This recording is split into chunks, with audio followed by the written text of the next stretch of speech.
O meu nome é Leila Albano, eu sou apóstola na Igreja Batista Monte Sião e tenho gravado esses vídeos sobre o tema discipulado.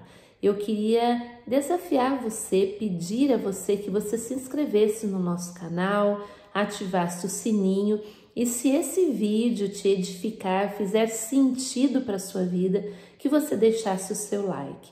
O tema de hoje é a fé, o discipulado e as probabilidades naturais.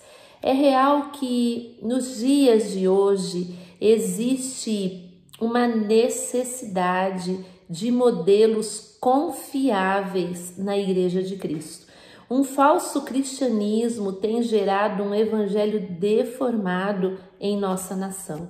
E esse evangelho distorcido, ele nasce justamente de uma liderança que não é comprometida com os valores bíblicos e que tem sim se multiplicado como uma pandemia.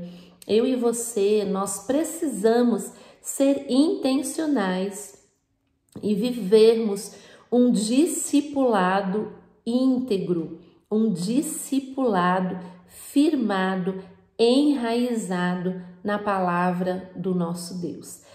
Existe um exemplo bíblico de discipulado que ilustra muito bem o quanto o discipulado saudável ele sobrepõe as probabilidades naturais. Queria que você abrisse a palavra de Deus em Gênesis, capítulo 30, a partir do versículo 27 até o versículo 43.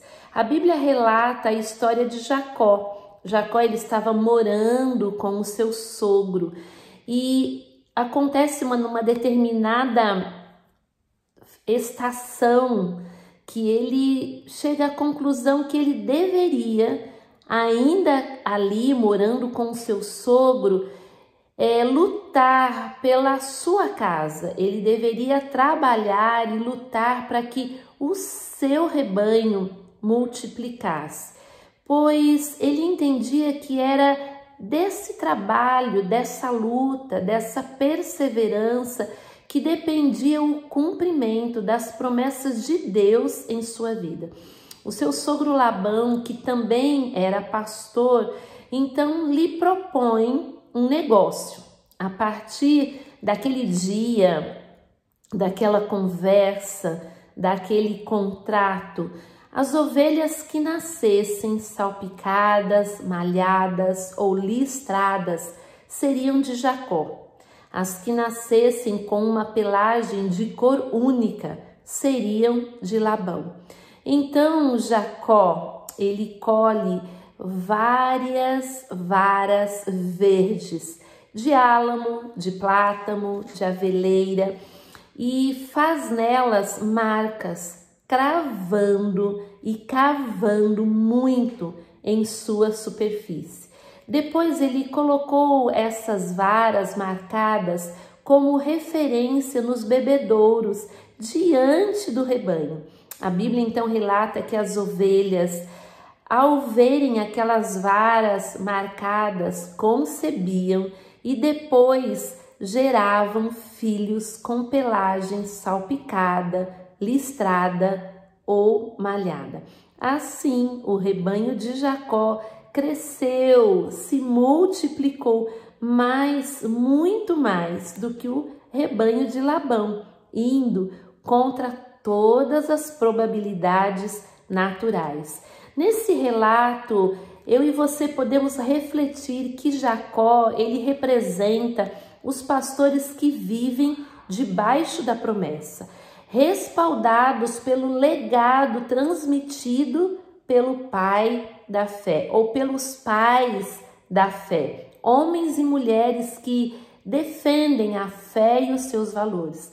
Labão, por sua vez, ele representa os pastores profissionais que estão preocupados em cumprir a sua visão de ministério e não em cumprir o ID de Jesus. Eles não estão preocupados em cumprir a visão celestial.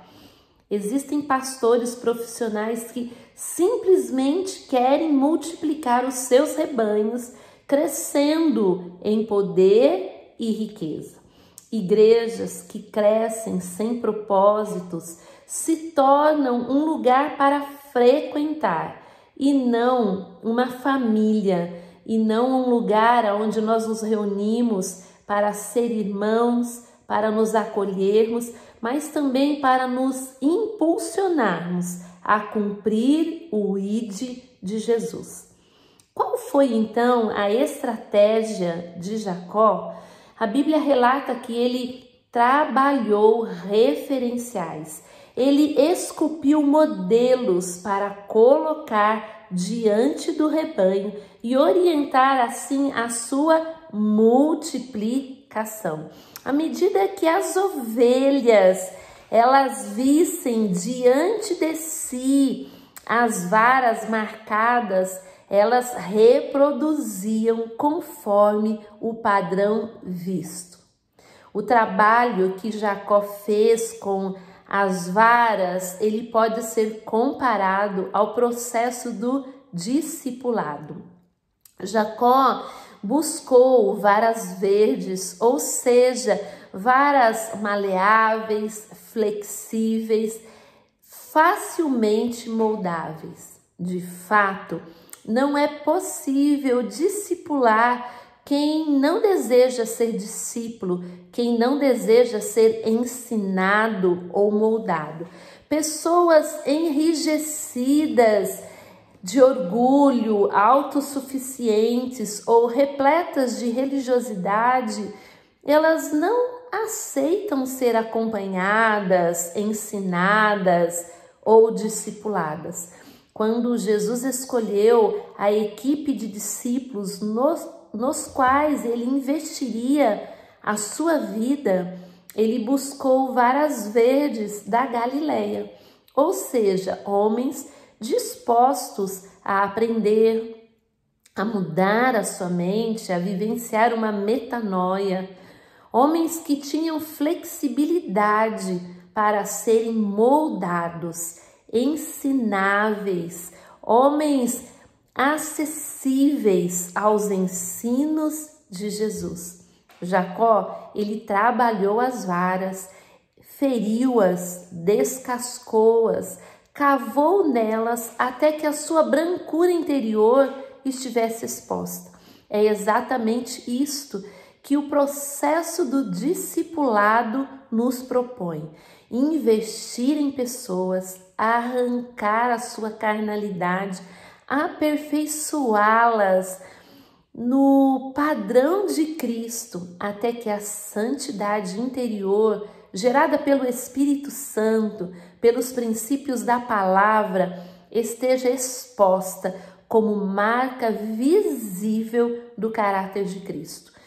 Pronta as varas como modelos, marcadas conforme o padrão desejado, elas serão levadas ao último estágio, a exposição. Colocadas diante do rebanho, então elas se tornarão referência, determinando o padrão que seria multiplicado.